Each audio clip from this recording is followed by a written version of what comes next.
Hey everyone! Welcome back to the Atlas Archives Deep Dive series, where we journey across the world to uncover the layered histories and striking geographies that define each nation on Earth. Tonight, our travels take us to Belize, a small but remarkably diverse country on the Caribbean coast of Central America. From coral reefs teeming with life to lush rainforests and ancient Maya ruins hidden in the jungle, Belize's landscapes tell stories that stretch back thousands of years. In this episode, we'll take a calm and thoughtful look at the geography, history, and cultural mosaic of Belize. From the vibrant streets of Belize City to the sacred temples of Caracol, from the rhythms of Garifuna drums along the coast to the quiet villages nestled among the mountains, this is a story of nature, heritage, and harmony. Before we dive in, let us know in the comments where you're watching from. It's always amazing to see how far this global community reaches. And if you're enjoying the journey so far, don't forget to like the video and subscribe so you won't miss future explorations.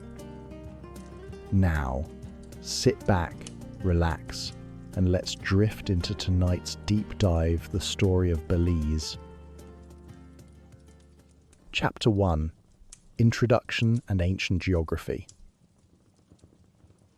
Welcome, dear listener, to a journey through time and terrain, to a place where turquoise waters meet verdant jungles, where ancient stones whisper stories of civilizations past, and where the very earth beneath our feet tells tales spanning millions of years.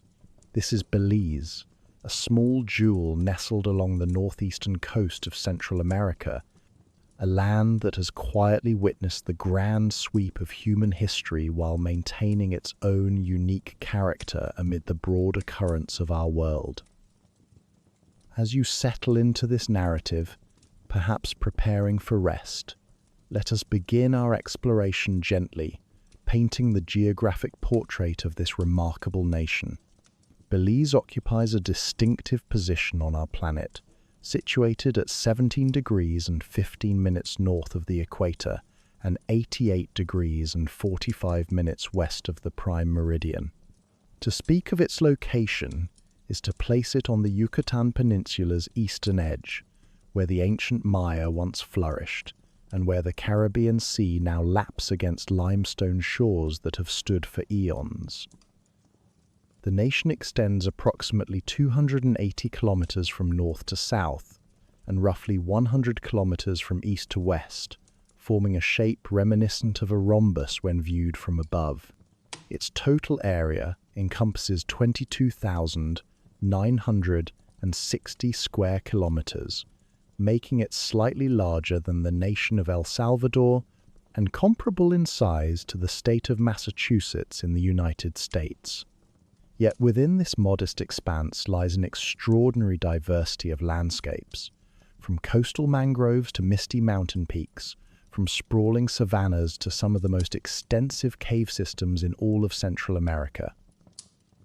To the north of Belize flows the Hondo River, its undulating course marking much of the boundary with Mexico and the Mexican state of Quintana Roo. To the south, the Sarstoon River performs a similar function, delineating the border with Guatemala's Izabal department.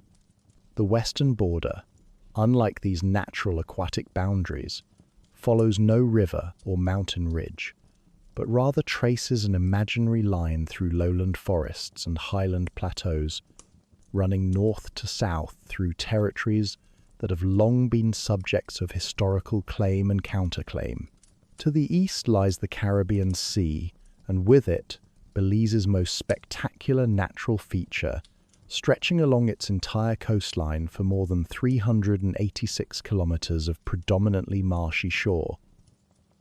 Here, in these eastern waters, lies one of the natural wonders of our world.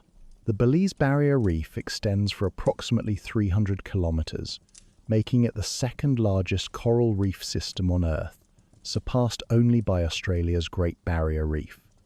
It forms part of the larger Mesoamerican Barrier Reef system, which continues for 900 kilometers, stretching from Mexico's Cancun in the north down past Belize and onward to the shores of Honduras.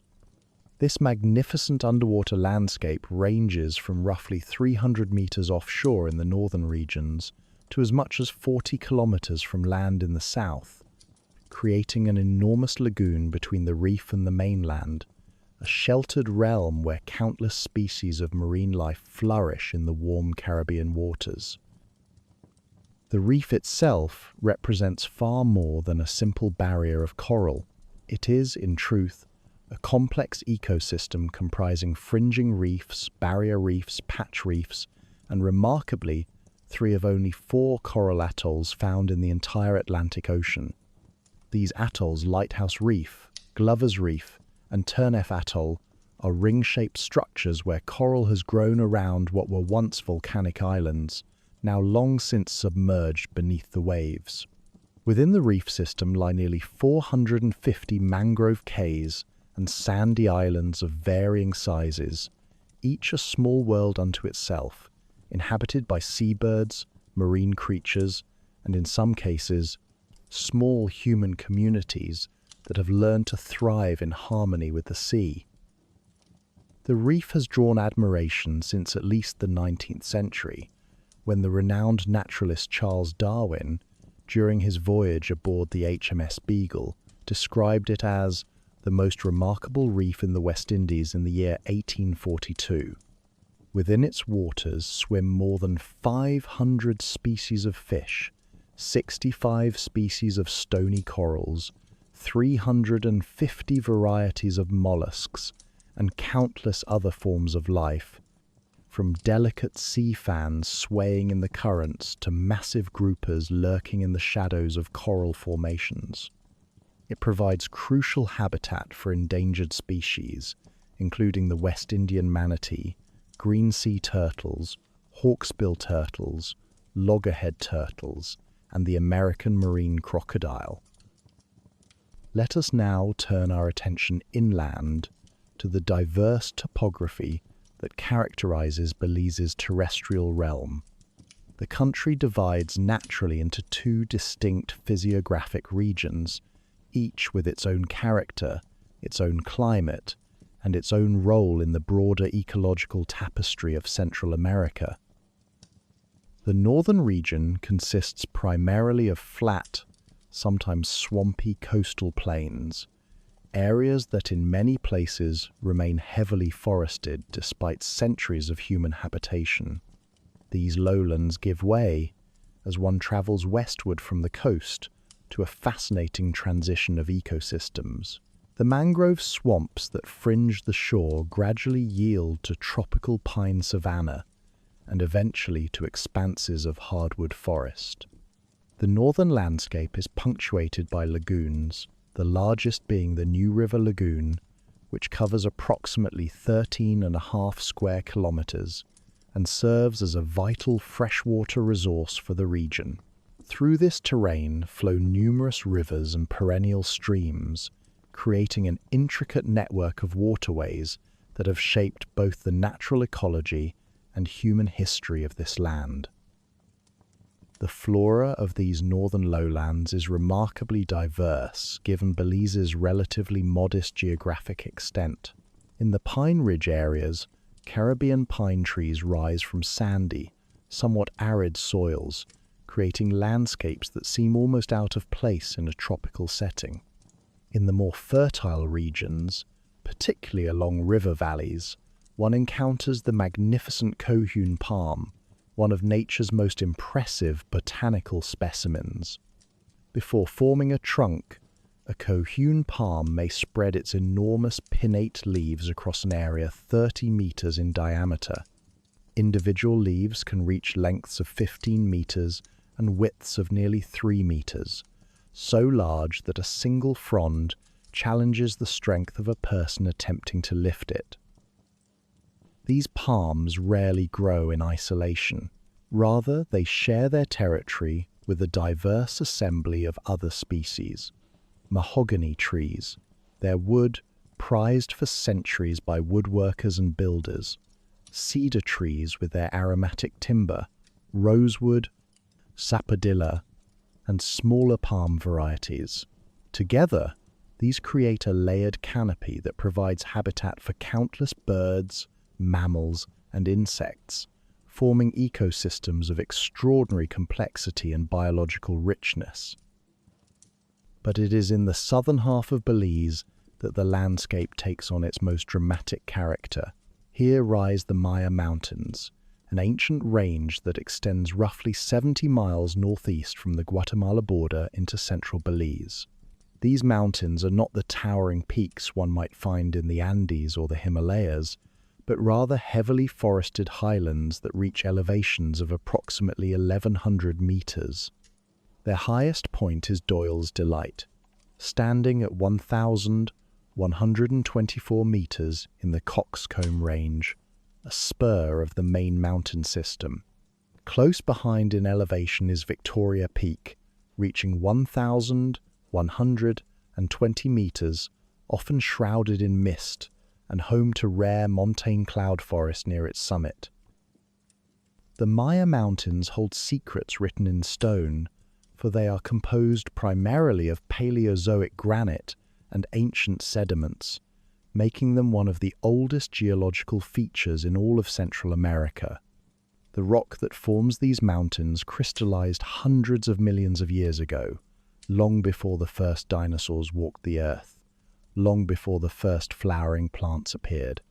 During the Cretaceous period, roughly 100 million years ago, when much of Central America lay beneath shallow seas, the western portion of these mountains stood above the water, creating what is now recognized as the oldest exposed land surface in the region.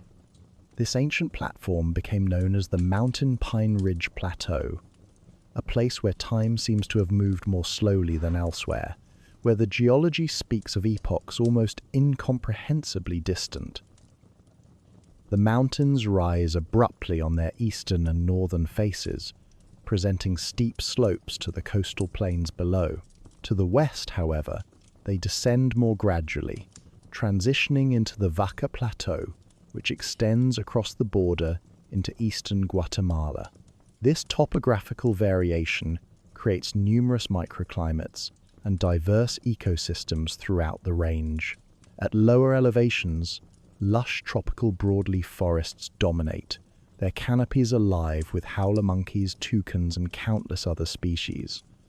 At higher elevations, Caribbean pine forests emerge, particularly on the western slopes, creating ecosystems unique within the tropical landscape.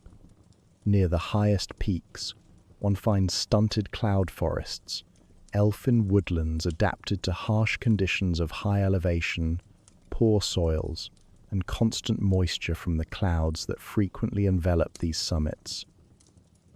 The geology of the Maya Mountains contributes another remarkable feature to Belize's landscape, its extraordinary karst topography. The hilly regions surrounding the mountain core are formed from Cretaceous limestone, stone laid down in ancient seas between 145 million and 66 million years ago. Over the millennia, as rainwater, slightly acidic from dissolved carbon dioxide and organic compounds, has percolated through this limestone, it has carved an underground realm of astonishing proportions. The result is a landscape typified by sinkholes, caverns, and underground streams, a hidden world beneath the forest floor. The Chiquibul cave system, flowing beneath the southern reaches of the Maya Mountains, ranks among the largest cave systems in all of Central America. Its passages extend for more than 100 kilometers, forming underground rivers, vast chambers, and delicate formations of flowstone and stalactites that have been growing, drop by patient drop, for countless thousands of years. The ancient Maya knew these caves well and considered them sacred entrances to Xibalba, the underworld of their cosmology. They left offerings in the darkness, conducted ceremonies by torchlight in underground chambers, and in some cases, created elaborate ritual sites deep within the earth. From the Maya Mountains flow numerous rivers that have played crucial roles in Belize's natural and human geography. 9 major streams with significant flow descend from these highlands toward the Caribbean Sea. 5 of these feed into the Belize River, the country's largest and most historically important waterway. The Belize River itself forms from the confluence of 2 major tributaries near the western edge of the country. The Mopan River, which flows in from Guatemala, after passing through more than 50 kilometers of rolling karst farmland, and the Macal River, which descends more directly from the heart of the Maya Mountains.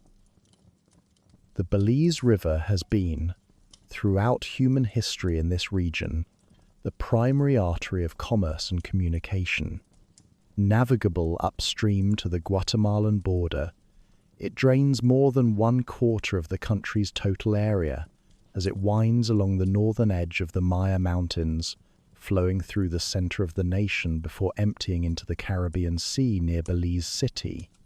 The Spanish knew it as the Old River, and for centuries it served as the main route by which goods from the interior logwood, mahogany, chical made their way to the coast and thence to markets around the world.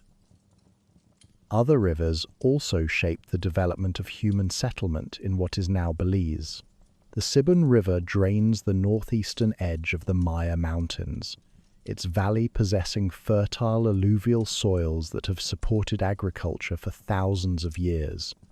The new river flows through the northern sugar-growing areas before emptying into Chetumal Bay, along the border with Mexico. The Hondo River, beyond its role as a boundary, has served as a route for informal crossings and trade between Belize and Mexico. In the south, the Monkey River and the City River carry their waters from the mountain heights to the sea, passing through some of the most pristine rainforest remaining in Central America. The climate of Belize, while broadly tropical, varies considerably depending on elevation, proximity to the coast, and the moderating influence of the northeast trade winds that blow off the Caribbean. Along the coast, temperatures remain relatively stable throughout the year, averaging 24 degrees Celsius in January and 27 degrees Celsius in July. Inland areas experience slightly higher temperatures, except in the southern highland plateaus like the Mountain Pine Ridge, where the elevation brings noticeably cooler conditions year-round. More than temperature, it is rainfall and humidity that define Belize's seasons. The country experiences a pronounced wet season, typically lasting from June through November, and a drier season from January through May, but these patterns vary dramatically from region to region. In the north and west, annual rainfall may total only 1,350 millimeters, while in the extreme south, some areas receive more than 4,500 millimeters of rain each year. During the dry season, particularly between January and April, the northern and central regions may receive less than 100 millimeters of rain per month, creating conditions quite different from the humid, misty conditions that persist in the southern mountains throughout much of the year. This remarkable diversity of landscape, from the coral gardens of the barrier reef to the misty peaks of the Maya Mountains, from the pine savannas of the north to the cave-riddled karst hills of the interior, creates an environment of extraordinary biological richness. Belize's position between North and South America, combined with its wide range of climates and habitats, allows it to support more than 5,000 species of plants and hundreds of species of animals. The country's low human population density, currently around 400,000 people, and approximately 23,000 square kilometers of relatively undisturbed land, provide ideal conditions for wildlife. Armadillos root through the forest floor, jaguars prowl the mountain slopes, howler monkeys call from the canopy, and countless species of birds, from tiny hummingbirds to massive jabiru storks, fill the air with their presence.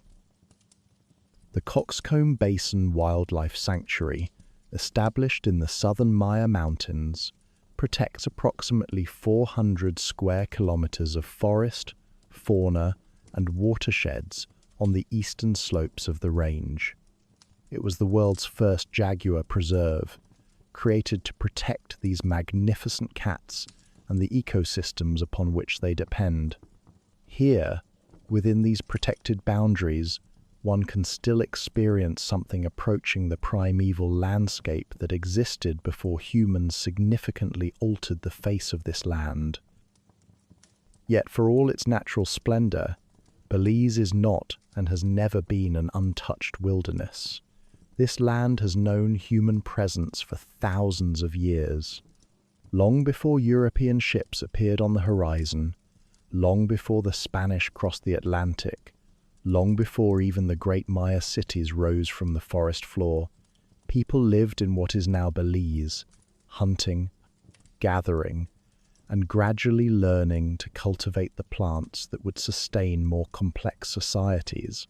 The very geography we have explored, the rivers that would become trade routes, the caves that would become temples, the coastal waters that would provide sustenance, the mountains that would offer refuge would shape the course of human history in this place, just as surely as geological forces shaped the land itself. As we conclude this opening exploration of Belize's ancient geography, we are left with an image of a land small in extent, but vast in its diversity, a place where the bones of the earth push up through tropical forest, where rivers carve their patient ways through limestone toward the sea, where coral polyps build underwater cathedrals over millennia, and where the interplay of land, water, stone, and life creates conditions for stories that span from deep time to the present moment. This is the stage upon which the human drama of Belize would unfold, and it is to that human story beginning with the Maya who gave these mountains their name that we shall turn in our next chapter of exploration. Chapter 2: The Maya Civilization Era.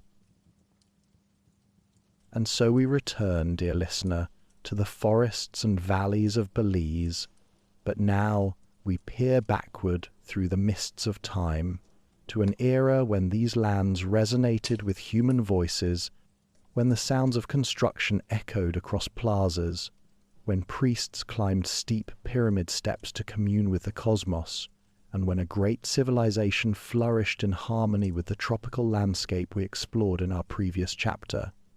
This is the story of the Maya, the people who transformed Belize from wilderness into one of the cultural heartlands of ancient Mesoamerica.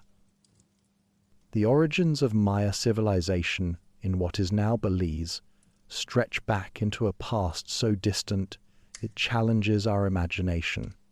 Archaeological evidence from Quello, in the Orange Walk district of northern Belize, has been carbon dated to approximately 2,600 years before the Common Era, making it among the earliest confirmed Maya settlements yet discovered.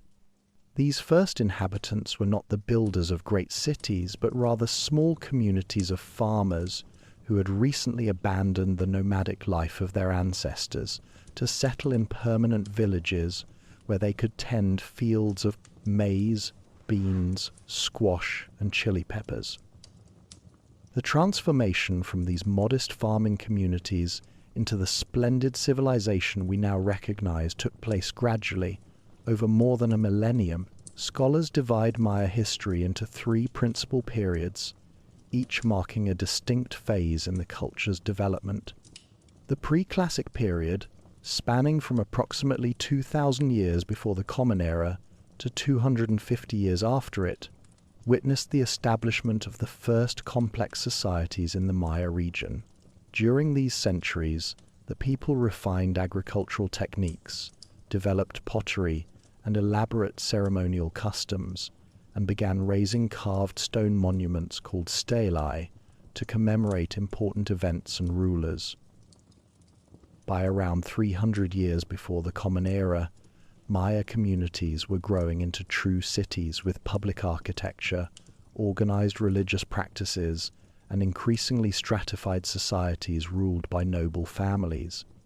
The late pre-classic saw the construction of the first substantial pyramids and temples, structures that announced to the world the presence of a culture with both ambition and the organizational capacity to realize grand visions in stone and plaster. But it was during the Classic period, extending from approximately 250 to 900 years after the Common Era, that Maya civilization in Belize reached its apex. This was the Golden Age, an era of remarkable achievement in architecture, art, mathematics, astronomy, and writing. During these centuries, the population of what is now Belize grew dramatically.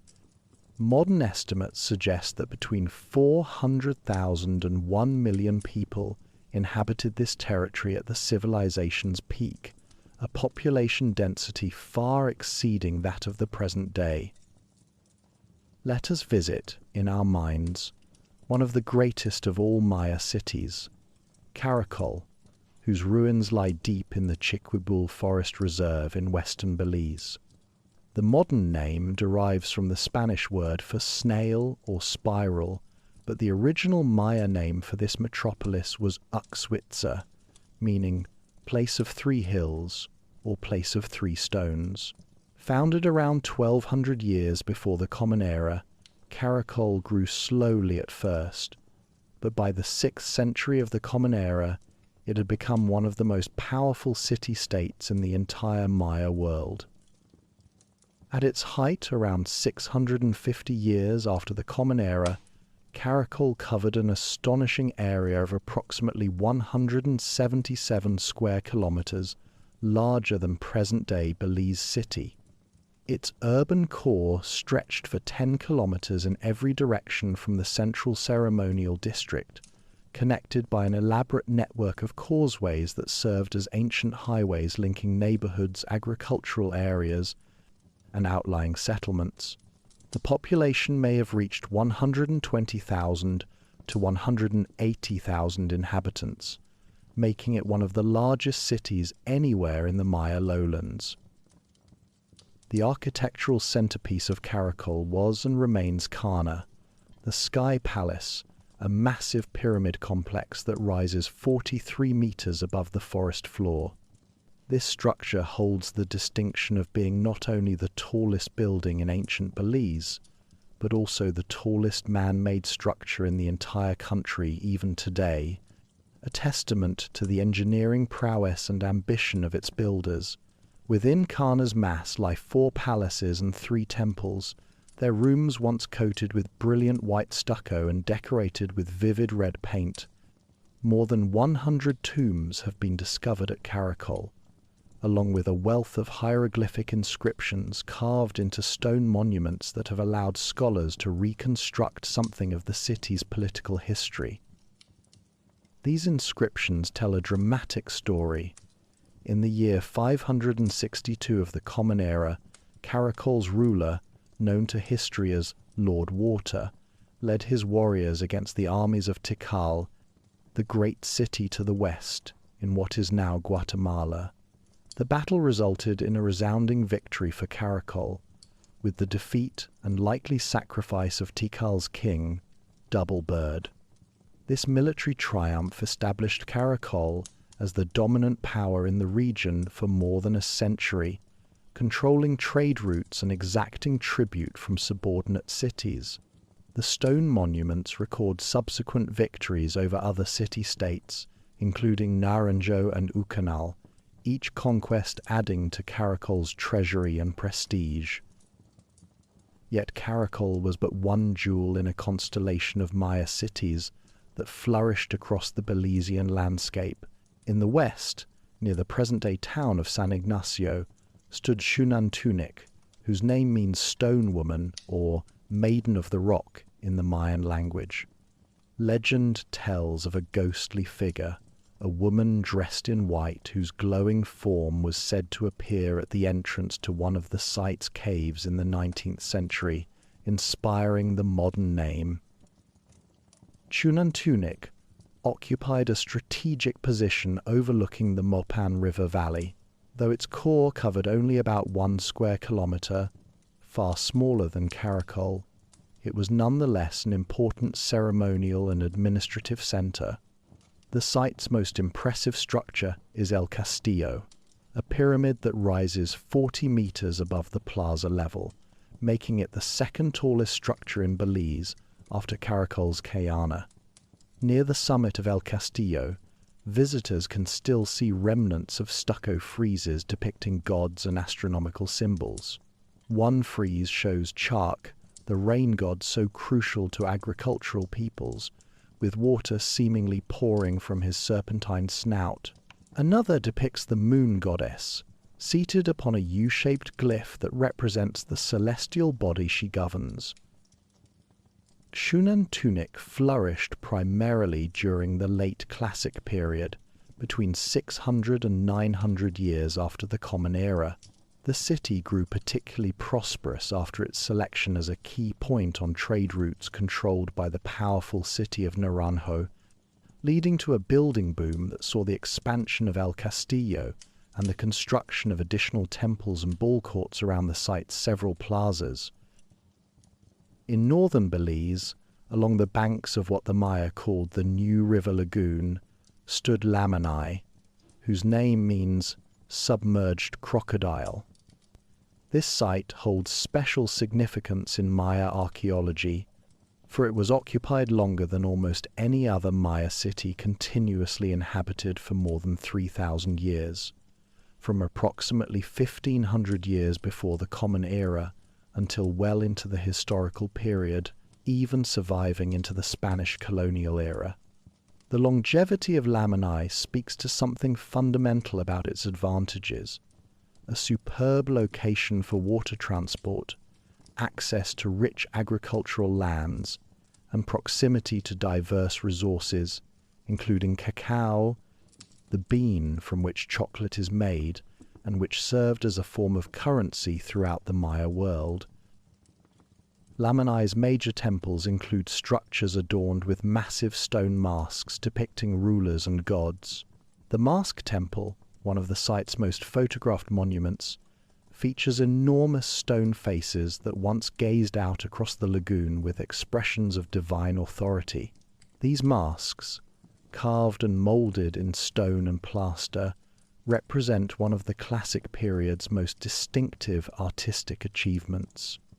The highest pyramid at Lamanai offers those willing to make the steep climb spectacular views across both the forest canopy and the shimmering waters of the lagoon, vistas that must have inspired awe in ancient pilgrims just as they do in modern visitors.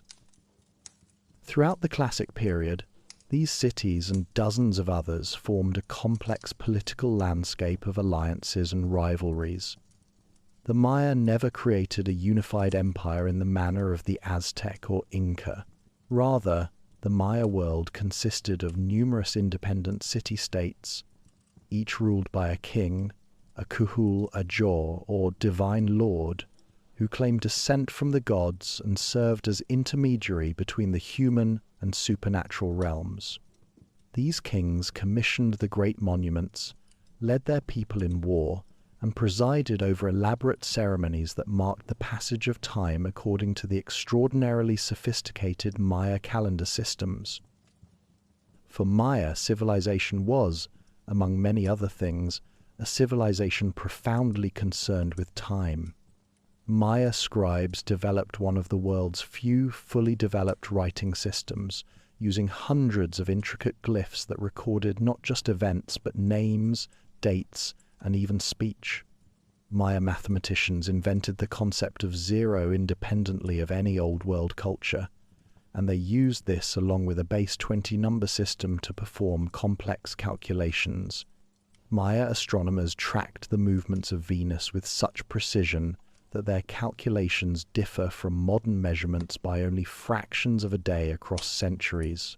All this knowledge served the sacred calendar, which intertwined a 260-day ritual cycle with a 365-day solar year, creating recurring patterns that governed everything from agricultural activities to the timing of warfare.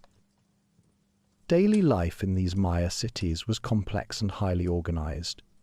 In the urban cores lived the elite, the royal families, nobles, priests, and warrior class who directed political and religious affairs. Surrounding the ceremonial centers were neighborhoods of craftspeople who produced pottery, wove textiles, carved jade, shaped obsidian into tools and weapons, and created the elaborate feather costumes worn by nobles during important ceremonies. Farther out, in villages scattered across the countryside, lived the farmers whose labor fed everyone else. They practiced various forms of agriculture, including milpa cultivation, a sophisticated system of rotating fields where corn, beans, and squash grew together in mutually beneficial combination, as well as more intensive methods involving terraced hillsides and raised fields in swampy areas. The Maya transformed their landscape on an enormous scale.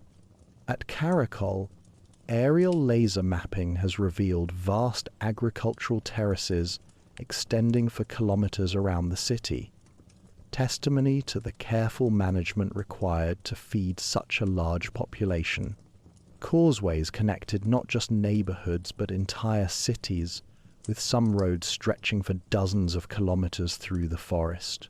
Massive reservoirs collected water during the rainy season, ensuring supply during the dry months.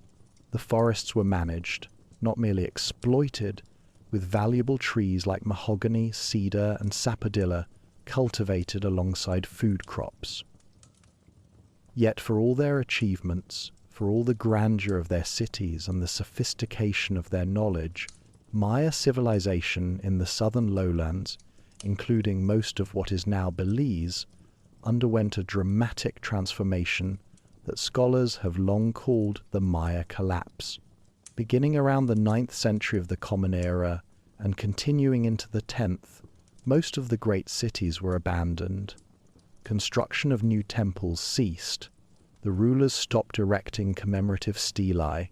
The elaborate political and economic systems that had sustained classic Maya society unraveled. The population declined precipitously, and the forest began to reclaim courtyards and pyramids that had been kept clear for centuries. What caused this collapse remains one of archaeology's most compelling mysteries. Early theories that blamed a single catastrophic event or invasion have been replaced by recognition that the decline resulted from multiple interacting factors that varied somewhat from region to region. A prolonged drought lasting roughly 200 years, confirmed by analysis of lake sediments and cave formations, placed enormous stress on agricultural systems. Environmental degradation from deforestation and soil exhaustion may have reduced the land's ability to support dense populations. Political instability, the breakdown of old alliances, and increase in warfare between city-states is recorded in the final inscriptions from many sites. Some scholars suggest that the commoners, burdened by increasingly heavy demands for labor and tribute to support ever more elaborate royal courts, may have simply walked away, withdrawing their labor and allowing the system to collapse. Importantly, this was not the end of the Maya as a people. Cities in the northern Yucatan continued to flourish for centuries more, and throughout the former classic Maya heartland, including Belize, people continued to live in smaller communities, maintaining their agricultural traditions and many aspects of their culture. Some sites, like Lamanai, were never entirely abandoned. When the Spanish arrived in the 16th century, they encountered Maya communities that, while no longer building pyramid temples, preserved their language, their agricultural knowledge, and many of their spiritual traditions. As we prepare to let sleep embrace us, let us hold in our minds an image of these ancient cities in their glory. Pyramids gleaming white under the tropical sun, their summits crowned with temples where priests burned copal incense and spoke to gods, plazas filled with people during great ceremonies, the air thick with the sound of drums and flutes, ball courts where players risked life and limb in a ritual game that reenacted cosmic struggles, and everywhere the forest, never truly conquered, waiting patiently at the edges of plazas, ready to reclaim in time what humans had wrested from its embrace. The Maya of Belize built magnificently, thought deeply, and left behind monuments that speak across centuries. Their descendants walk these lands still, carrying forward traditions rooted in that ancient magnificence. Chapter 3: European Contact and Colonial Period. Welcome back, dear listener, to our journey through Belize's layered past. We have walked among Maya pyramids and contemplated the mystery of their civilization's transformation.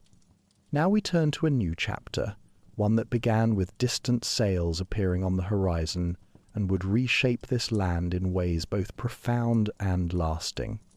This is the story of European contact, of competing empires and resourceful settlers, of conflict and accommodation, and ultimately of how Belize came to be the unique nation it is today.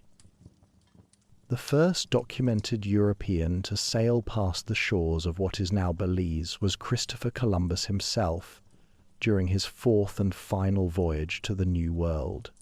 In the summer of the year 1502, Columbus and his small fleet, having been refused entry to ports in Hispaniola, sailed westward into uncharted waters. On the 30th of July, they reached Guanaja, one of the Bay Islands off the coast of Honduras. Here they encountered Maya traders in a large canoe, described as being as long as a galley filled with trade goods including cacao beans, Europe's first encounter with chocolate. Columbus continued southward along the Central American coast, and at some point during this journey, he sailed past or near the coastline of present-day Belize. He named the Bay of Honduras, that great inlet of the Caribbean that touches Belize's southern shores. The name Honduras, meaning depths in Spanish, referred to the surprisingly deep waters he found close to shore. Yet Columbus never anchored along the Belizean coast, never set foot on its beaches, and his brief passage left no lasting mark beyond a name on distant maps. For the next century and more, the Spanish Empire, which claimed all of Central America as its dominion, made periodic attempts to penetrate and control the territory of Belize. Beginning in the early 1500s, Spanish expeditions sought to subdue the Maya populations and establish missions. They met with fierce resistance. The Maya of this region, unlike those in some other areas, had no centralized ruler whom the Spanish could defeat and through whom they could then control entire populations. Instead, they faced numerous independent communities, each ready to defend its territory. The Spanish succeeded in establishing a few missionary outposts. Travelers to Lamanai can still see the ruins of two Spanish churches built from stones taken from ancient Maya structures, but they never achieved lasting control over the region. Into this contested and largely uncolonized territory came a different sort of European: buccaneers, pirates, and privateers who used the protected waters, mangrove-fringed coasts, and intricate reef systems of Belize as havens from which to launch attacks on Spanish treasure ships. Protected by the second largest barrier reef in the world, with its maze of channels known only to those who had carefully learned their navigation, the Belize coast offered ideal refuge for ships seeking to escape pursuit or wait in ambush. The traditional founding date of permanent British settlement is given as 1638, though historians now recognise that the actual story is more complex and less certain. The Romantic version tells of a Scottish pirate named Peter Wallace, who, along with 80 men aboard a ship called the Swallow, landed at the mouth of what is now called Howlover Creek and established the first settlement. Whether or not Wallace was a real person remains debated, and no contemporary records of this specific landing have been found. What is certain is that by the 1660s and 1670s, English and Scottish settlers, some formerly pirates, others shipwrecked sailors, still others adventurers seeking fortune, had established camps along the coast and began moving up the rivers. These early settlers called themselves baymen, after the Bay of Honduras along whose shores they lived. They were a rough, independent lot, and they had discovered something valuable in the forests through which they pushed: logwood. This tree, whose heartwood yielded a dark dye much prized in Europe's expanding textile industry, grew in abundance in the swampy coastal plains. The baymen cut the logwood, floated it down rivers to the coast, and exported it to Britain and other European markets. It was hard, dangerous work, wading through swamps, felling trees and dragging heavy logs to waterways, but it was profitable. The Spanish viewed these British settlers as trespassers on Spanish territory and launched regular attacks attempting to drive them out. Between 1716 and 1798, the Spanish mounted at least 6 major military expeditions against the British settlements. In 1779, they succeeded in temporarily expelling the baymen, who fled with their enslaved workers to Cuba. Yet the determined settlers returned within a few years, having negotiated agreements with Spain that gave them limited rights to continue logging. The Treaty of Paris, signed in 1763 at the end of the 7 Years' War, granted the British permission to cut logwood in the territory between the Hondo and Belize rivers, though it carefully avoided any acknowledgement that Britain had sovereignty over the land. The Treaty of Versailles in 1783, followed by the Convention of London in 1786, expanded these logging rights southward to the Sibun River. Yet Spain continued to claim ultimate sovereignty, viewing the British presence as merely a commercial concession, not a cession of territory. By the 1770s, mahogany had replaced logwood as the primary export. Unlike the smaller logwood that grew in swamps, mahogany grew in the interior forests, often far from waterways. The trees were enormous, sometimes measuring 10 feet or more in diameter. Extracting and transporting these giants required substantial labour. The baymen began importing enslaved Africans, primarily from Jamaica, to work in the logging camps. These enslaved workers did not labour on plantations in the manner common elsewhere in the Caribbean, but worked in mobile crews that moved through the forest following the timber. The logging season followed a precise rhythm dictated by the rivers and the rains. In August, crews consisting of a captain and 10 to 15 workers would set out from Belize town in pit pans and dories, following paths marked out by huntsmen who had located valuable trees. They would establish rough camps called banks, then spend months cutting trees and clearing crude roads to drag the logs to rivers. At the end of the year, they would return to town for Christmas, then go back in the new year to complete the arduous work of moving the squared-off logs to the water, where they would be chained together in rafts and floated down to the coast for export. Life in the settlement remained precarious, caught between Spanish hostility and the rough independence of the baymen, who had little love for formal authority of any kind, British or otherwise. Then came the year 1798, and with it the climactic confrontation that would determine Belize's future. Britain and Spain were at war once again, and the Spanish Governor-General of Yucatan assembled a substantial fleet to finally expel the British presence from Belize. 32 vessels carrying 500 seamen and 2,000 soldiers. Word reached the settlement in midsummer, and the baymen faced a difficult choice. Many considered fleeing.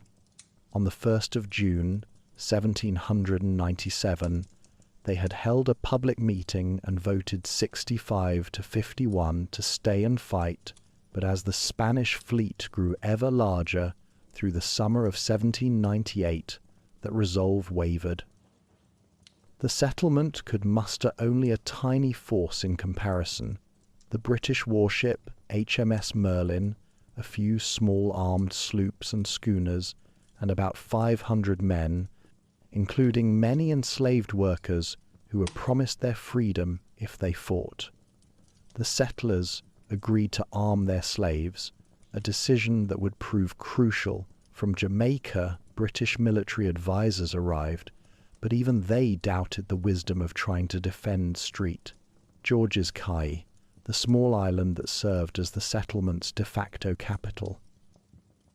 On the 3rd of September, 1798, the Spanish fleet was sighted approaching through the reef. For a week, Spanish vessels attempted to force their way through the narrow channels towards Street, George's Caye. But each time the defenders, using their intimate knowledge of the shoals and passages, repelled them. The Spanish expended enormous quantities of ammunition to little effect, while the defenders fired carefully and with devastating accuracy. The climactic engagement came on the 10th of September. 14 of the largest Spanish vessels anchored about a mile from HMS Merlin and the defensive line of small craft. At 1:30 in the afternoon, the Spanish attacked. For 2.5 hours, cannon fire echoed across the water. Then, suddenly, the Spanish fleet cut their anchor cables and fled in confusion toward the open sea, ravaged by yellow fever, demoralized by the fierce resistance, and unable to navigate the treacherous waters with the skill of the defenders. The baymen pursued until darkness made navigation through the reef too dangerous. The Spanish continued their retreat all the way back to Yucatan and never again attempted to take Belize by force. The Battle of Street George's Caye effectively ended Spanish claims to the territory and secured British control. The 10th of September would, 100 years later, be declared a national holiday street. George's Caye Day still celebrated in modern Belize. The settlement's leaders wrote back to Britain, acknowledging that victory had only been possible because enslaved Africans and free settlers had fought shoulder to shoulder in defense of their homes. Following the battle, Britain gradually assumed greater formal control over what had been an essentially self-governing community of woodcutters. In 1840, the settlement was officially declared the colony of British Honduras, and in 1862 it became a crown colony, initially subordinate to Jamaica but later with its own governor. The borders were more or less as they are today, though Guatemala, which had inherited Spain's territorial claims upon gaining independence in 1821, continued to dispute British sovereignty over the region, a dispute that would persist into modern times. The 19th century saw the colony's character evolve in important ways. In 1838, slavery was abolished throughout the British Empire. Former slaves in British Honduras gained their freedom, though they often remained tied to the logging industry through systems of wage advances and debt that created new forms of dependency. The mahogany industry continued to dominate the economy well into the 20th century, though it depleted the most accessible timber reserves. New populations arrived. After the caste war in Yucatan, a massive uprising of Maya against Mexican authorities beginning in 1847. Thousands of Spanish-speaking refugees fled south into northern Belize, establishing agricultural communities and introducing large-scale farming of sugarcane. Mopan and Quechua Maya, fleeing oppression in Guatemala, established communities in the southern and western mountains. The Garifuna, an Afro-Indigenous people with roots in the Caribbean island of St. Vincent, arrived along the southern coast, settling in places like Dangriga and Punta Gorda. Chinese and South Asian laborers were brought in to work on sugar estates. Mennonite communities seeking religious freedom would arrive in the 20th century, bringing their distinctive agricultural practices. By the early 1900s, British Honduras had evolved into a multi-ethnic society, small in population but remarkably diverse. Belize City, built at the mouth of the Belize River, served as the colony's commercial and administrative heart, its wooden buildings raised on stilts above the swampy ground, vulnerable to hurricanes but vibrant with the constant movement of people and goods. The interior remained largely forested, with small logging camps, scattered agricultural settlements, and Maya communities maintaining their traditions in relative isolation.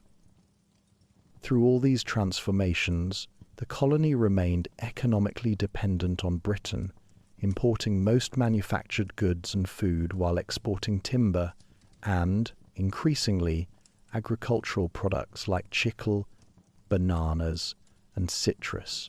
The political system offered little voice to most residents, yet the seeds of change had been planted.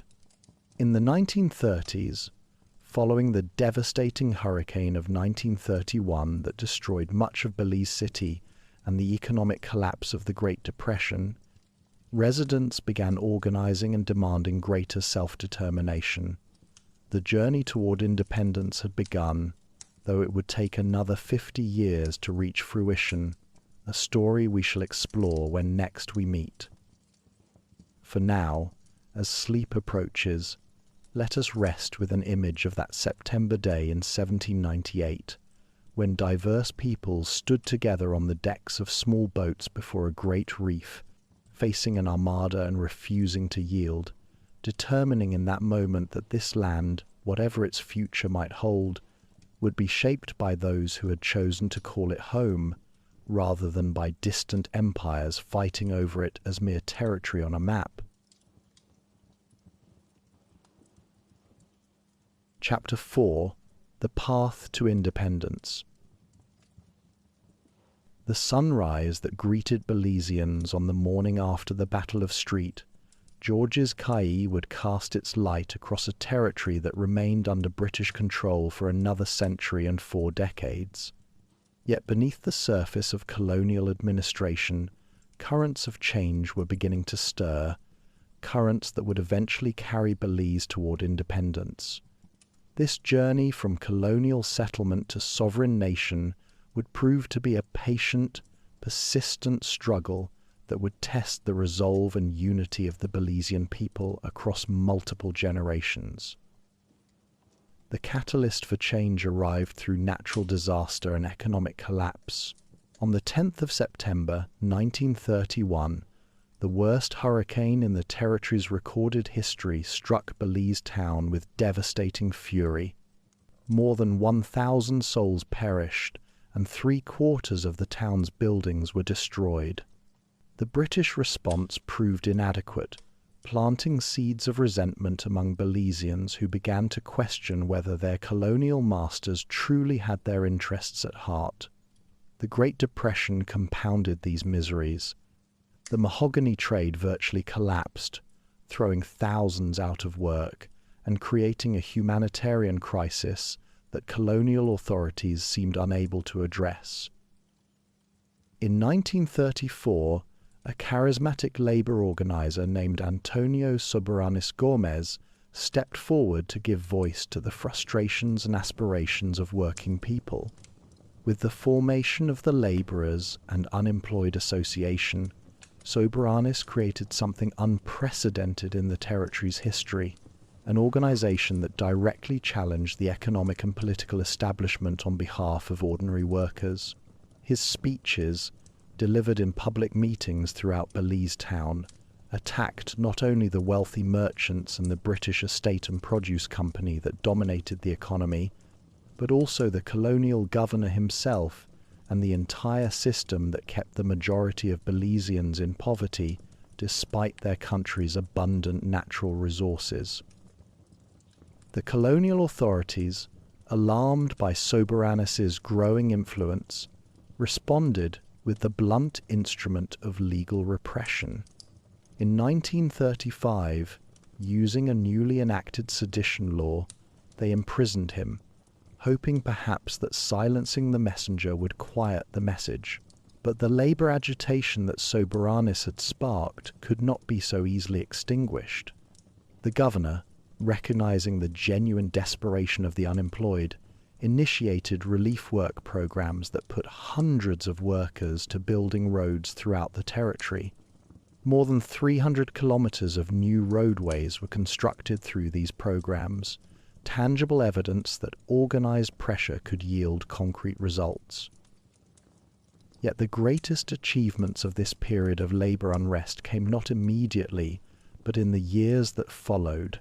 Between 1941 and 1943, responding to both local agitation and recommendations from the West India Royal Commission, the colonial government passed a series of labor reforms that fundamentally altered the legal landscape.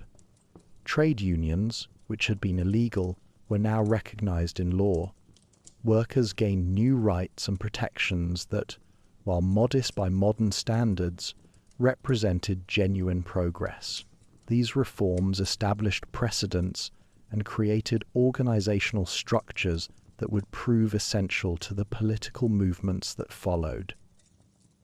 During the 1940s, a radical black nationalist movement emerged, influenced by the labor struggles and Marcus Garvey's Universal Negro Improvement Association, at various times calling itself the British Honduras Independent Labour Party, the People's Republican Party, and the People's National Committee. This movement articulated radical visions, including expulsion of colonizers and creation of a republic aligned with the United States.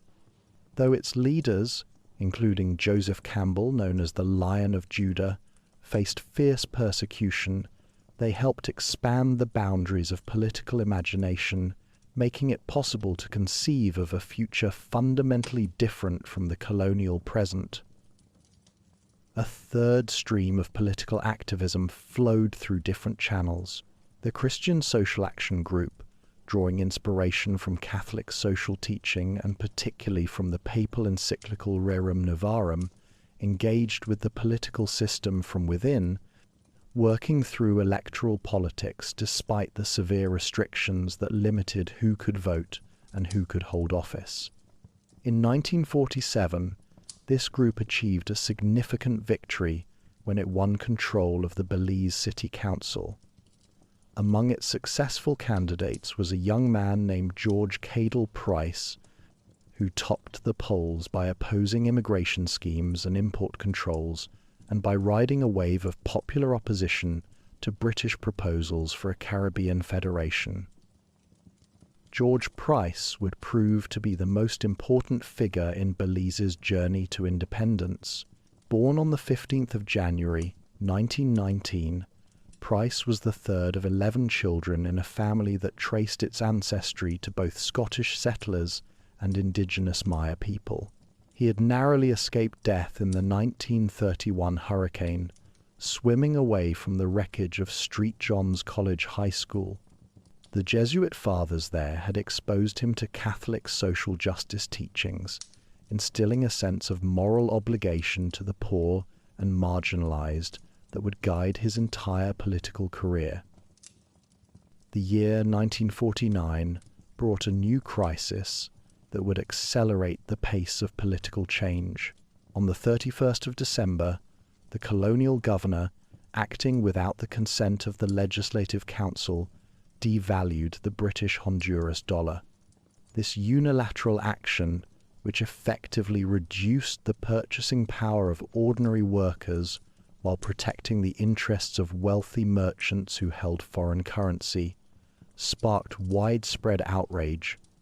In response, a coalition of labor leaders and middle-class intellectuals formed the People's Committee to protest not just the devaluation, but the entire colonial system that allowed such decisions to be imposed on Belizeans without their consent. On the 29th of September, 1950, a date that would prove to be a turning point in Belizean history, the People's Committee transformed itself into a formal political party. The People's United Party, known by its initials PUP, was co-founded by George Price and dedicated to achieving both the political independence and economic self-determination of British Honduras. Price would serve as the party's secretary, and later, in 1956, he would assume its leadership, a position he would hold for 4 decades. The PUP wasted no time in building a broad base of support. By aligning itself closely with the General Workers' Union, the only mass organization of working people in the territory, the party gained access to an existing network of activists and supporters throughout Belize. Public meetings became forums for discussing not only immediate concerns like labor legislation and the currency devaluation, but also broader questions of constitutional reform and the territory's political future. The message was clear and consistent. The time had come for Belizeans to govern themselves. The colonial administration, viewing the rise of the PUP with alarm, attempted to discredit the new party by any means available. Officials and their supporters portrayed the PUP as pro-Guatemalan and even as communist sympathizers, charges that resonated in the Cold War climate of the 1950s. These attacks intensified when PUP leaders, as part of a delegation to London in 1957, attended meetings with the Guatemalan ambassador. Price himself was charged with sedition, a serious offense that could have ended his political career before it truly began. But when the case came to trial, a jury acquitted him, and the charges, rather than damaging Price's reputation, instead backfired on his accusers and enhanced his standing as a champion of Belizean self-determination. The PUP's central demand was for fundamental constitutional reform. The party called for universal adult suffrage without literacy tests, an all-elected legislative council rather than one partially appointed by the governor, an executive council chosen by the leader of the majority party in the legislature, the introduction of a ministerial system, and the abolition of the governor's reserve powers. In essence, the PUP was pushing for representative and responsible government, for a system in which Belizeans would control their own affairs rather than having decisions imposed upon them by colonial officials. The test of the PUP's popular support came on the 28th of April, 1954, when British Honduras held its first election under universal adult suffrage for literate adults. Nearly 70% of the electorate turned out to vote, and the results were unequivocal. The PUP won 66.3% of the vote and captured 8 of the 9 elected seats in the new Legislative Assembly. The message from the people was clear. They wanted change, they wanted a greater voice in their own governance, and they trusted the PUP to lead them toward that goal. The victory in 1954 marked the beginning of an era of PUP dominance that would last for 3 decades. George Price, now established as the territory's leading political figure, used his position to push relentlessly for further constitutional advances. Each step forward was carefully negotiated with the British government, which was generally willing to grant increased self-governance as long as certain conditions were met and British interests were protected. In 1961, a new constitution came into effect that granted British Honduras internal self-government. George Price became First Minister, effectively the head of government, though the governor retained certain reserve powers, particularly over matters of defence and foreign affairs. Price led the team that began formal negotiations with the United Kingdom over independence, opening discussions that would continue, with many complications and interruptions, for the next 2 decades. A further constitutional advance came in January 1964, when Price's title was changed to Premier, reflecting the territory's increased autonomy. Belize was now largely self-governing in its internal affairs, with elected ministers responsible for most government departments and policies. For many Belizeans, this seemed to be a satisfactory arrangement, a comfortable middle ground between colonial subordination and the uncertainties of full independence. But George Price and the PUP were not content with partial autonomy. Their goal remained full independence, and this goal faced a formidable obstacle: the territorial claim that Guatemala had maintained over Belize since the mid-19th century. Guatemala, which had inherited Spain's claims when it gained independence in 1821, argued that an 1859 treaty with Britain was conditional on Britain building a road from Belize to Guatemala City, a condition that had never been fulfilled. Guatemala therefore claimed that the treaty was invalid and that all or part of Belizean territory rightfully belonged to Guatemala. This claim had been pressed with varying degrees of intensity over the years. In 1940, Guatemala formally declared the boundary treaty void.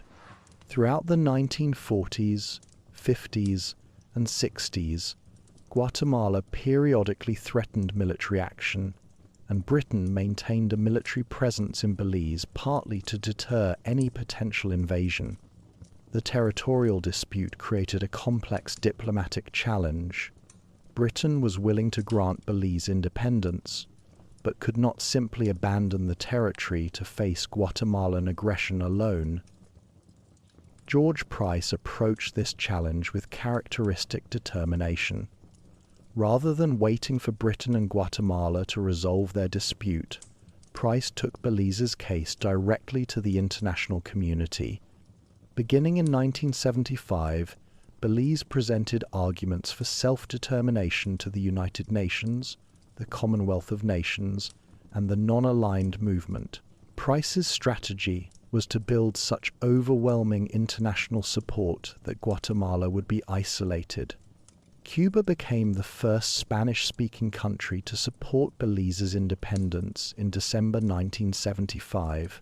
By November 1980, the UN General Assembly passed a resolution with support from 139 countries, demanding that Belize be granted independence with all its territory intact before the end of 1981. Even as international support grew, efforts to reach accommodation with Guatemala continued. In March 1981, negotiations culminated in a document called the Heads of Agreement, which attempted to resolve the territorial dispute by offering Guatemala certain concessions, including access to territorial seas and free port facilities, in exchange for recognition of Belizean independence. When this became public, it sparked immediate and violent opposition within Belize. Many viewed the proposed concessions as unacceptable giveaways of sovereignty. Student groups and the Belize Action Movement coordinated nationwide strikes and protests. 4 people died in the violence. Buildings burned in downtown Belize City, and on the 3rd of April, the governor declared a state of emergency. Both Belizean and Guatemalan governments backed away from ratification, and the agreement collapsed. Yet independence came nevertheless.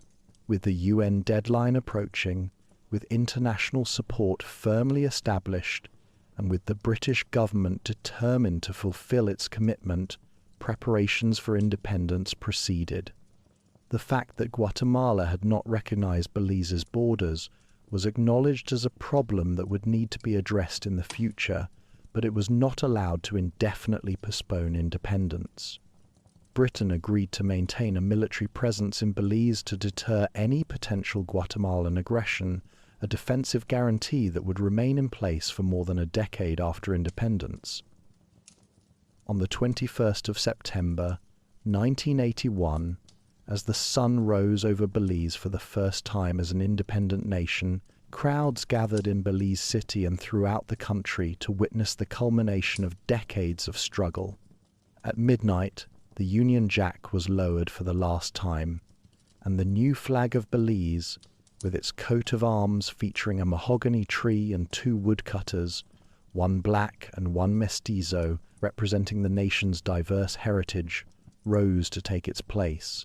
Prince Michael of Kent represented the British Crown at the independence ceremony, alongside Governor-General Dame Minita Gordon, who would serve as the representative of the British monarch in independent Belize, and standing at the centre of it all was George Price, now Prime Minister of the sovereign nation of Belize, the culmination of a journey that had begun more than 3 decades earlier in the aftermath of a hurricane and an economic depression. 4 days later, on the 25th of September, Belize was formally admitted to the United Nations, taking its place among the community of nations. Guatemala cast the only dissenting vote, maintaining its territorial claim and its refusal to recognize Belizean sovereignty.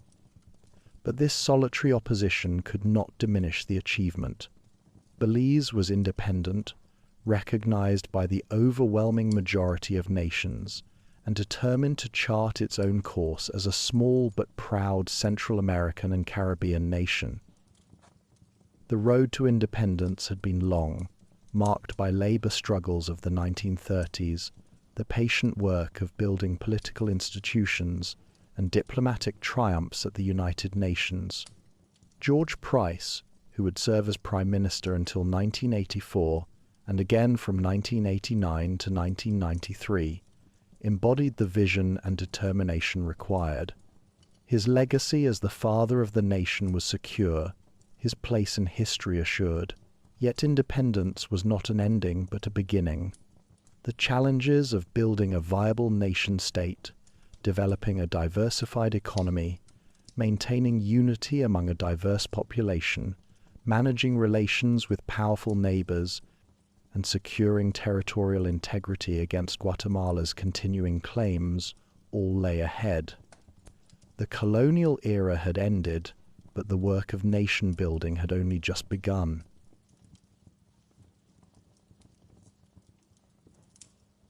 Chapter 5. Modern Belize Post-Independence Era. The dawn of independence brought with it both the exhilaration of freedom and the sobering weight of responsibility.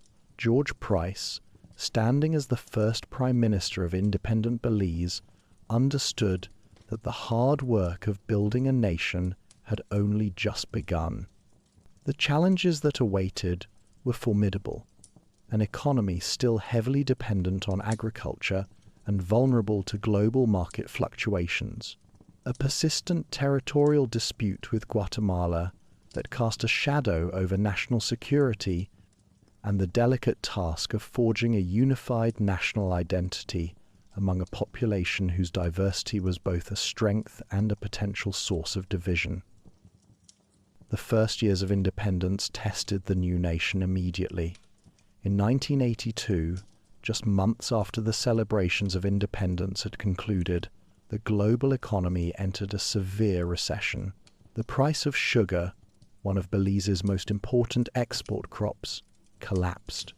By 1983, the country's financial reserves had dwindled alarmingly, forcing the Price government to enter into a standby arrangement with the International Monetary Fund. The IMF agreement came with conditions and requirements that limited the government's policy options, a reminder that formal independence did not automatically translate into economic autonomy. It was against this backdrop of economic difficulty that Belizeans went to the polls on the 14th of December, 1984, for the first post-independence general election. The results stunned many observers. The United Democratic Party, led by Manuel Esquivel, won a decisive victory, capturing 21 seats to the People's United Party's 7. George Price, who had dominated Belizean politics for more than 3 decades, unexpectedly lost his own seat in Belize North. The era of pup dominance had come to an end, and Belize's democracy would prove itself through its first peaceful transfer of power between opposing parties. Manuel Esquivel, born on the 2nd of May, 1940, in Belize City, represented a new generation of leadership. A physics teacher by profession, he had studied at Loyola University in New Orleans and Bristol University in England before returning to teach at St. John's College.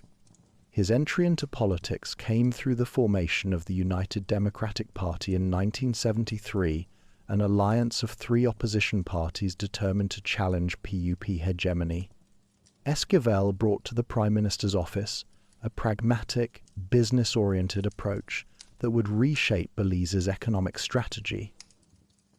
The Esquivel government inherited a country that was, in the words of many observers, asset-rich but financially broke. His response was to fundamentally reorient economic policy away from the mixed economy model that Price had favored, embracing instead a more capitalist approach that emphasized foreign direct investment, particularly from the United States. The shift was dramatic.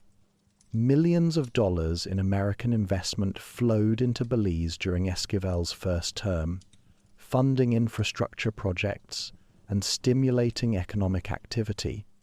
The government also moved forward with significant privatization, most notably the conversion of the Belize Telecommunications Authority into Belize Telecommunications Limited, with 25% of shares sold to British Telecom and 24% reserved for Belizean investors. Esquivel's government also initiated a controversial program of selling passports to wealthy individuals, primarily from Asian countries, particularly Hong Kong. The program was intended to attract talent and capital that would establish manufacturing facilities in Belize. While some of the funds generated were invested in sports facilities throughout the country, the anticipated factories never materialized.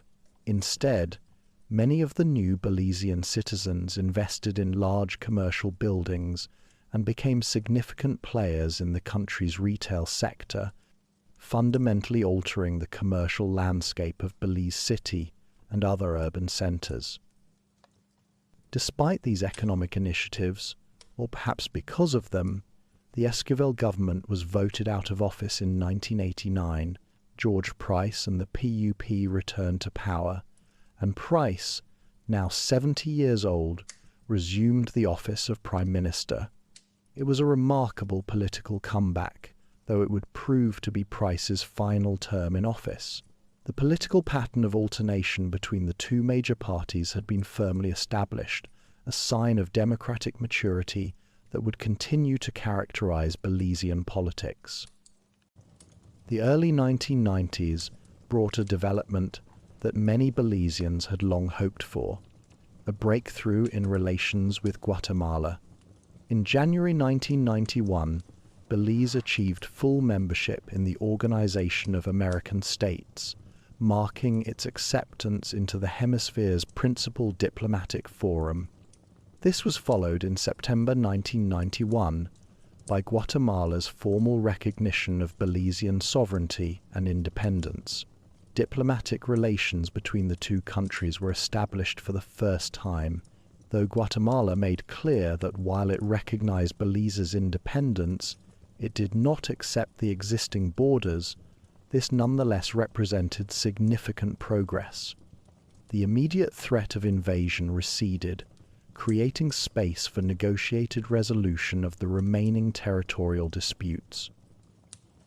This diplomatic progress enabled another historic milestone. In 1994, after more than a decade of providing a defense guarantee, British Forces Belize was officially disbanded. The majority of British troops departed, though a small training presence remained until 2011. The responsibility for defending Belize now rested squarely with the Belize Defence Force, which had been established in 1978. For many Belizeans, the withdrawal of British forces represented the true completion of independence, the moment when the country stood entirely on its own. The 1993 election saw another change of government, with Esquivel and the UDP returning to power in a surprising upset, winning 16 of 29 seats. Esquivel's second term as Prime Minister proved more difficult than his first. He faced rising unemployment, increasing urban violence fueled by drug trafficking, and the challenging task of implementing fiscal discipline in difficult economic circumstances.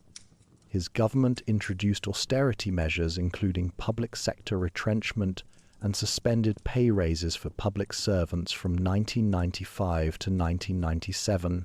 Most controversially, his government imposed a 15% value-added tax in 1995, earning Esquivel the derisive nickname "VAT Man" from his political opponents. These unpopular economic measures set the stage for the 1998 election, which proved to be a watershed moment in Belizean politics. The PUP, now led by Said Musa, campaigned on promises to make economic policy work for ordinary Belizeans, particularly the poor and disadvantaged. Musa, born on the 19th of March, 1944, in San Ignacio, was the son of Palestinian immigrants. A lawyer by training, educated at the University of Manchester, Musa had been active in Belizean politics since the 1960s and had served as Attorney General and Minister of Foreign Affairs in previous PUP governments. He represented a more progressive wing of the PUP and promised to return to the party's original social justice agenda. The election results were stunning. With voter turnout exceeding 90%, the PUP won 26 of 29 seats, one of the most lopsided victories in Belizean electoral history. Manuel Esquivel lost his own seat and subsequently resigned as UDP leader. The party was left with only 3 representatives in the House, and leadership passed to Dean Barrow, a lawyer from Belize City who had served as Deputy Prime Minister and Attorney General in Esquivel's second government. Said Musa's government embarked on an ambitious program of economic expansion, investing heavily in infrastructure, housing, and social programs. His administration built schools, roads, and public facilities throughout the country. Tourism infrastructure expanded significantly, helping to transform Belize into an increasingly popular destination for international visitors, drawn by the country's natural beauty, Mayan archaeological sites, and the magnificent barrier reef.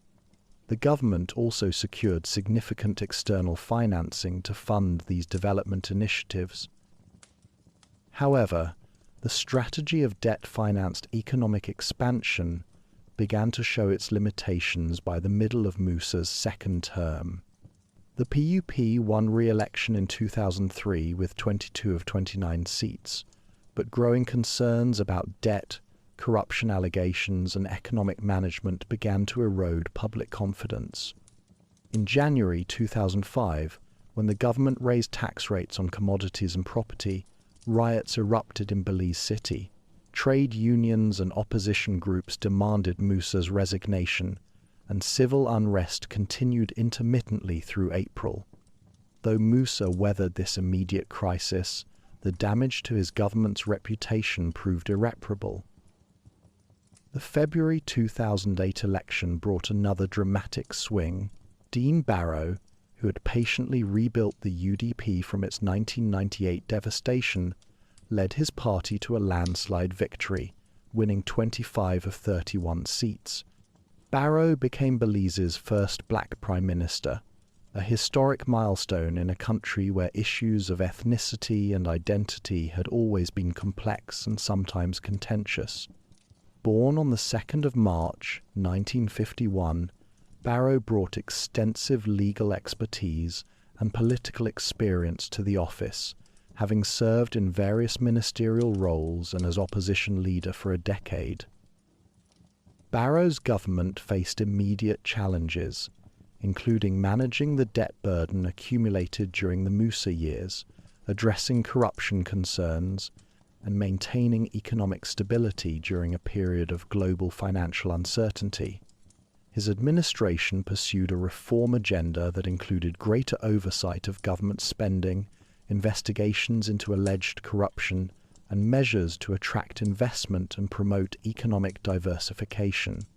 Controversially, in August 2009, his government took control of Belize Telemedia, the country's largest telecommunications company, a move that was criticized by business groups but defended by the government as necessary to protect national interests. Barrow proved to be a durable political leader. He led the UDP to victory again in March 2012, securing a second term, and then achieved an unprecedented third consecutive term in November 2015. His success reflected both his personal political skills and the continued challenges facing the PUP in rebuilding public trust after the difficulties of the Musa years. Throughout his tenure, Barrow maintained focus on economic management, infrastructure development, and navigating Belize's complex relationships with its neighbors and international partners. The territorial dispute with Guatemala, while no longer an immediate threat, remained unresolved. In 2008, both countries agreed to submit the matter to the International Court of Justice, subject to approval by referendum in each country. Guatemala held its referendum first, with voters approving the ICJ route. Belize's referendum, after much debate and some delay, finally took place in April 2019, with Belizean voters also approving submission to the ICJ. This represented a potential path to final resolution of a dispute that had shadowed Belize since before independence.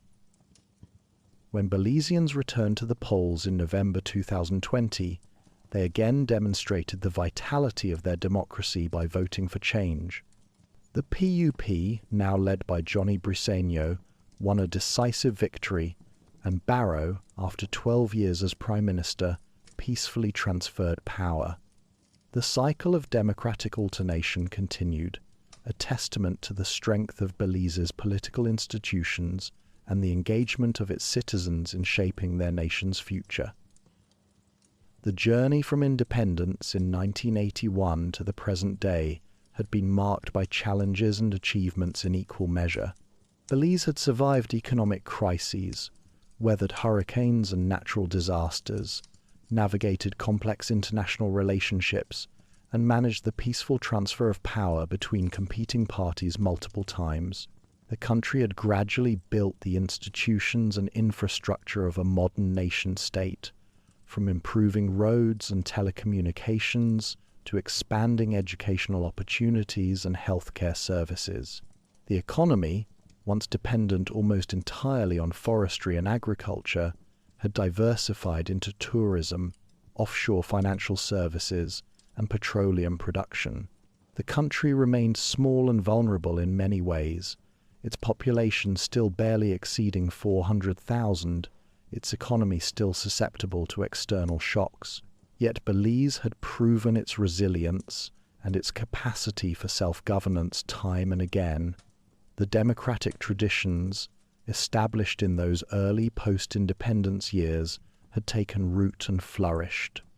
Citizens expected accountability from their leaders and were willing to vote them out of office when they failed to deliver. The free press operated without government interference. Civil society organizations advocated for various causes, and the courts maintained their independence. As it looked toward the future, carrying forward the legacy of those who had struggled for independence, Belize faced new challenges including climate change, drug trafficking, gang violence, and economic inequality, but it did so as a confident, sovereign nation with nearly 40 years of independence behind it. Chapter 6: Geography and Modern Identity.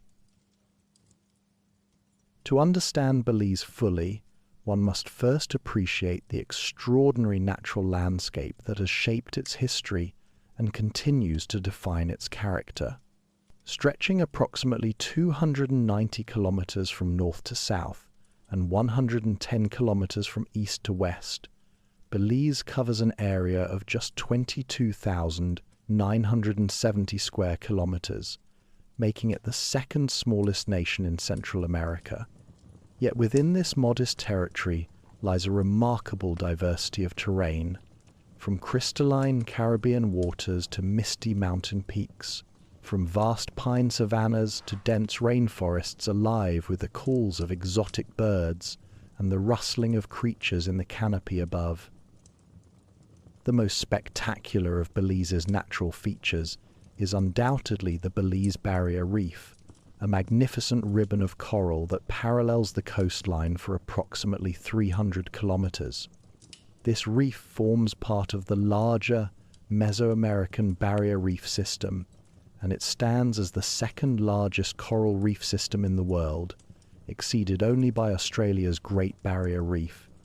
Running from about 300 meters offshore in the north to as much as 40 kilometers from land in the south, the reef creates a natural breakwater that protects the coastline while providing habitat for an astonishing array of marine life.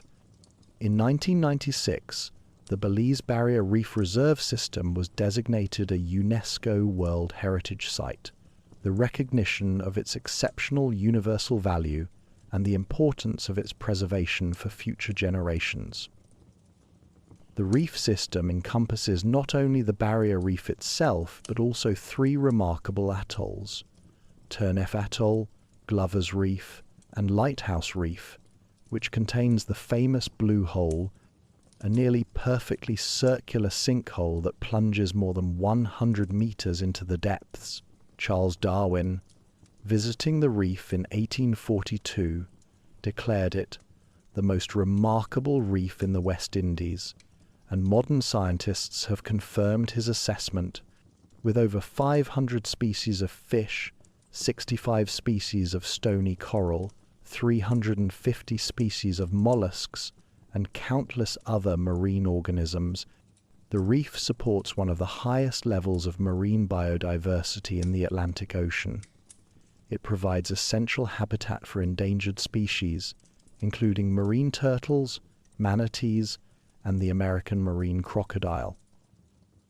Offshore from the reef lie hundreds of small islands known locally as cays, most of them little more than sandbars covered with mangrove trees, though some have developed into popular destinations. Ambergris Caye, the largest, has become a centre for tourism, while smaller cays like Caye Caulker retain a more laid-back character.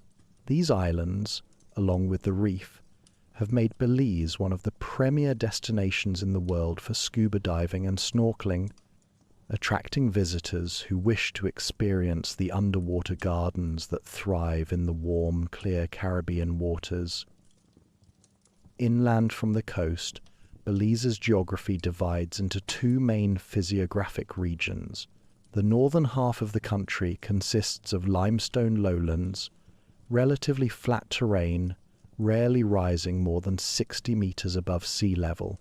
This region is characterized by extensive pine savannas, agricultural lands, and lowland forests. 18 major rivers and numerous perennial streams drain these low-lying areas, creating a landscape of wetlands, lagoons, and fertile river valleys. The Belize River, the country's largest waterway, winds its tortuous course through this region before reaching the sea near Belize City. Its valley has been a center of human settlement and agriculture for millennia. Other important rivers include the Hondo, which forms much of the border with Mexico, and the New River, which drains the northeast and feeds into New River Lagoon, the country's largest lake at approximately 13.5 square kilometers, The limestone bedrock of the northern region creates a karst topography characterized by numerous sinkholes, caverns, and underground streams, features that the ancient Maya incorporated into their cosmological beliefs and that modern adventurers explore with wonder. The southern half of Belize presents a dramatically different landscape. Here rise the Maya Mountains, a range of ancient granite and metamorphic rock that represents some of the oldest exposed land in Central America. These mountains, though not exceptionally high by world standards, dominate the terrain, their peaks often veiled in mist and covered with dense tropical rainforest. The highest point in Belize, Doyle's Delight, reaches an elevation of 1,124 meters in the Coxcomb Range, a spur of the Maya Mountains. Victoria Peak, only slightly lower at 1,120 meters, is another prominent summit. The mountains are sparsely inhabited due to their rugged terrain and thin, easily eroded soils, but they are crucial to Belize's ecology, serving as watersheds for numerous rivers and providing habitat for an extraordinary variety of wildlife. The forests that cloak these mountains harbor 5 species of wild cats: the jaguar, puma, ocelot, margay, and jaguarundi. The Coxcomb Basin Wildlife Sanctuary, established in 1986, was the world's first jaguar preserve and remains a symbol of Belize's commitment to conservation. Other mammals found in these forests include Baird's tapir, which Belize has adopted as its national animal, several species of monkeys, coatis, armadillos, and the tiny kinkajou. More than 500 species of birds have been recorded in Belize, from the brilliant scarlet macaw to the national bird, the keel-billed toucan with its enormous rainbow-colored beak. Belize's tropical climate brings warm temperatures year-round, with average temperatures ranging from about 21 degrees Celsius in winter to 27 degrees in summer. The year divides into 2 seasons: a rainy season from June through November, and a drier season from January through May. The country lies within the Atlantic hurricane belt, and September through December brings the greatest risk of these powerful storms, which can cause tremendous damage to both natural ecosystems and human settlements. This rich natural environment has long been recognized as requiring protection. Today, approximately 37% of Belize's territory falls within some form of protected area, one of the highest percentages in the world. The country has established numerous national parks, wildlife sanctuaries, forest reserves, and marine reserves. These protected areas serve multiple purposes: preserving biodiversity, protecting watersheds, maintaining ecological processes, and providing destinations for nature-based tourism that has become increasingly important to the national economy.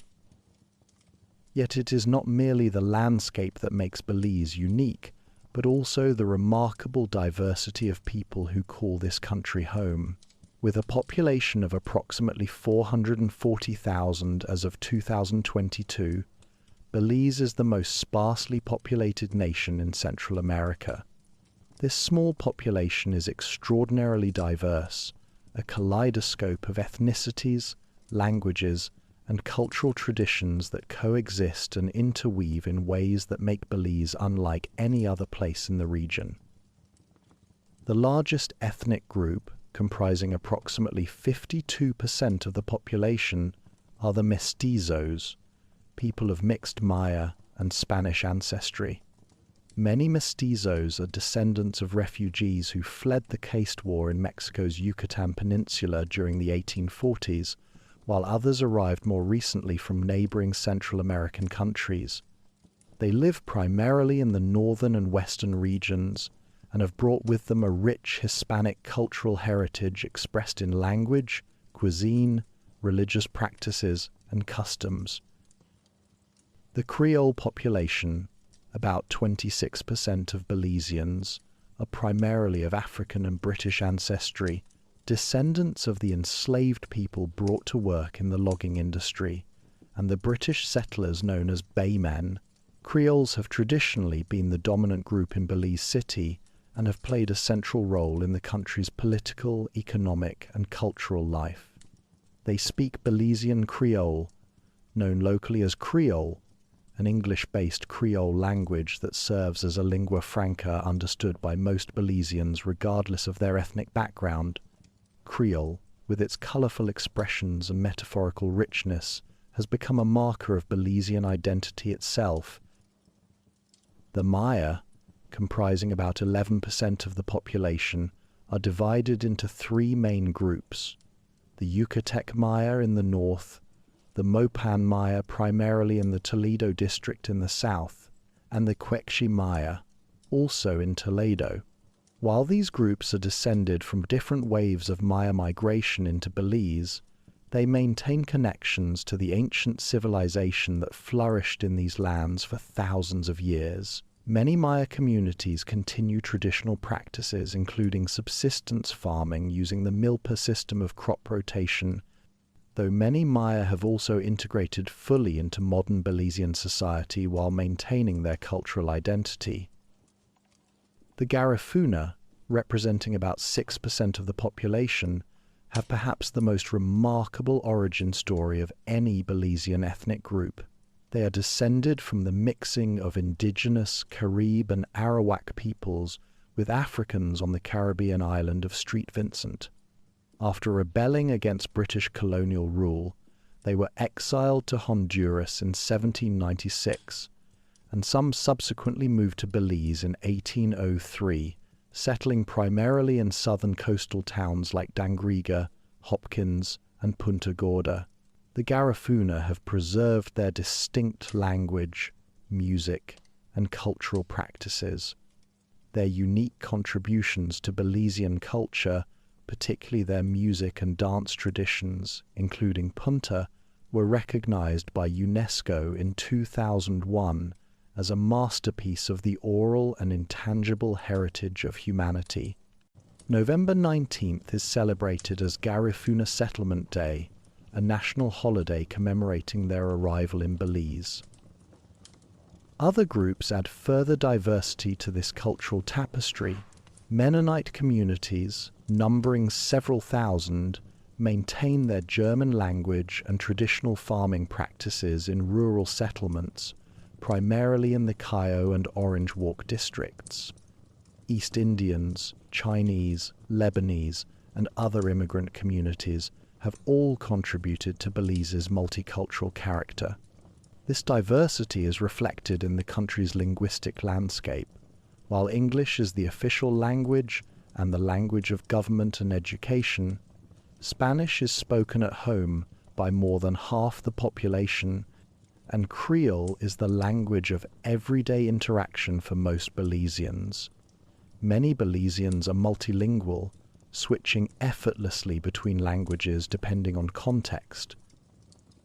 This cultural diversity manifests itself most visibly in Belize's vibrant traditions and celebrations.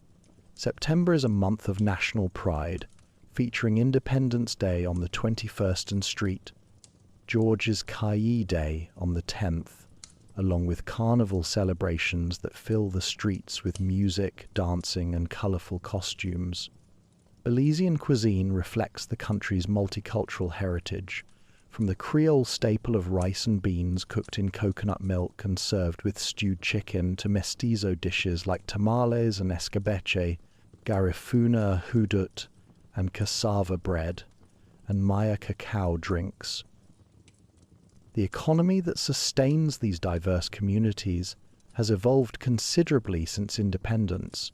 Agriculture, which once dominated, now accounts for a smaller share of economic activity, though sugar, citrus fruits, and bananas remain important exports.